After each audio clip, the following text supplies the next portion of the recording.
আমরা এখানে একটা অঙ্ক দেখতে পাচ্ছি, দুটি সংখ্যার অনুপাত 5:6 এবং তাদের লসাগু 120 হলে তাদের গসাগু কত। তো আমরা এর আগে একটা ফর্মুলা লিখেছি, আমরা জানি কি লসাগু সমান অনুপাতের গুণফল ইনটু গসাগু। তো এই ফর্মুলা দিয়েই, একটা ফর্মুলা দিয়েই আমরা কিন্তু এই ধরনের অঙ্কগুলো করতে পারবো। আমাদের এখানে কি বলছে, লসাগু আমাদের কত দেওয়া আছে, 120 দেওয়া আছে, আমরা লিখলাম 120। অনুপাতের গুণফল কত, 5:6 ইনটু কি গসাগু।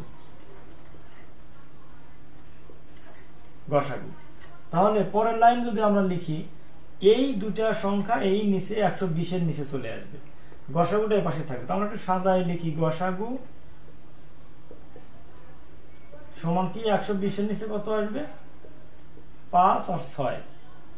তাহলে 6 কে 6, 6 দুগুণে 12 আর 1 0, 5 কে 5, 5 4 20। তাহলে গসাগু কত আমাদের এখানে, গসাগু হলো তাহলে 4, উত্তর হলো 4।